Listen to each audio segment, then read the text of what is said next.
পুঁজিবাজার ধ্বংসকারীদের চিহ্নিত করে আইনানুগ ব্যবস্থা গ্রহণের কথা জানিয়েছেন প্রধানমন্ত্রী তারেক রহমান। জাতীয় সংসদের সাপ্তাহিক প্রশ্নোত্তরে কথা তিনি জানান, বলেন পুঁজিবাজারের স্থিতিশীলতা এবং বিনিয়োগকারীদের আস্থা ফিরিয়ে আনতে বদ্ধপরিকর এই সরকার। প্রধানমন্ত্রী বলেন শিক্ষার মান নিশ্চিতে শিক্ষকদের সম্মানী বাড়ানো হবে, স্নাতক পর্যন্ত মেয়েদের অবৈতনিক শিক্ষা চালুর কথাও জানান সরকার প্রধান। খান আলামিনের রিপোর্ট। ত্রয়োদশ জাতীয় সংসদের দ্বিতীয় অধিবেশনে সংসদ সদস্যদের বিভিন্ন প্রশ্নের উত্তর দেন প্রধানমন্ত্রী তারেক রহমান। পুঁজিবাজারের স্থিতিশীলতা এবং বিনিয়োগকারীদের আস্থা ফিরিয়ে আনতে সরকারের নানা পরিকল্পনার কথা তুলে ধরেন তিনি। বিভিন্ন কারণে সেটি সাপোর্ট না পাওয়ার কারণে প্রধানমন্ত্রী জানান, স্বৈরাচার সরকারের সময় ধারাবাহিকভাবে শেয়ার বাজারের পতন হয়েছে, নিঃস্ব হয়েছে হাজার হাজার বিনিয়োগকারী। দায়ীদের চিহ্নিত করে আইনানুগ ব্যবস্থা গ্রহণের কাজ চলমান বলে জানিয়েছেন প্রধানমন্ত্রী। ধারাবাহিকভাবে শেয়ার মার্কেটের পতন ঘটিয়ে হাজার হাজার বিনিয়োগকারীদের নিঃস্ব করার জন্য যারা দায়ী তাদের চিহ্নিত করা সহ তাদের বিরুদ্ধে আইনানুগ ব্যবস্থা গ্রহণে বর্তমান সরকার পরিকল্পনা গ্রহণ করেছে।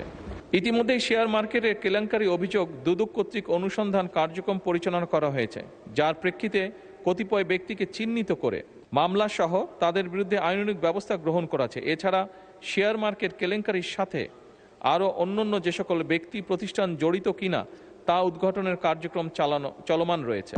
বলেন বিশেষজ্ঞ মতামতের ভিত্তিতে প্রয়োজনে সরকারি কোম্পানিগুলোকে পুঁজিবাজারে অন্তর্ভুক্ত করা হবে। পুঁজিবাজারের বৈষম্য দূর করে ঢাকা ও চট্টগ্রাম স্টক এক্সচেঞ্জকে শক্তিশালী করতে চায় সরকার।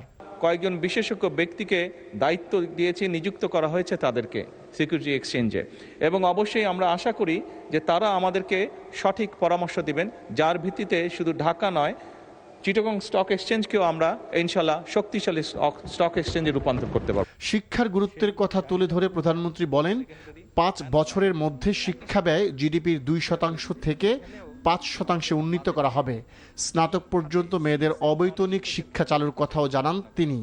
শিক্ষার মান নিশ্চিত করতে শিক্ষকদের সম্মানী বাড়ানোর পরিকল্পনার কথা জানান সরকার প্রধান। প্রাইমারি স্কুলের শিক্ষকরা তাড়াতাড়ি করে ক্লাস করিয়ে হয়তো আরেকটি সেকেন্ড একটি কোনো জবে অথবা কৃষিকার্যে যেটাই হোক একটি সেকেন্ড জবে তাকে যেতে হয়, তা না হলে তার জন্য সংসার চালানো কষ্টকর হয়ে যায়।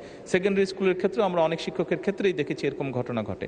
এই কাজটি যাতে তাদের না করতে হয় এবং তারা যাতে সঠিকভাবে তাদের সময় এবং তাদের মেধা শিক্ষার্থীদের পেছনে ব্যয় করতে পারেন, সেই জন্য তাদের সম্মানী বাড়ানো প্রয়োজন বলে আমরাও মনে করি। তামাক চাষের পরিধি যাতে না বাড়ে সেজন্য উদ্যোগ নেওয়ার কথা জানান প্রধানমন্ত্রী। বলেন কৃষির উৎপাদন বাড়াতে সনাতনী পদ্ধতি থেকে ডিজিটাল ও স্মার্ট কৃষি ব্যবস্থা প্রতিষ্ঠা করতে চায় তার সরকার। মাননীয় স্পিকার, যে সকল কর্মসূচি এর মধ্যে খান আলামিন, এনটিভি নিউজ, ঢাকা।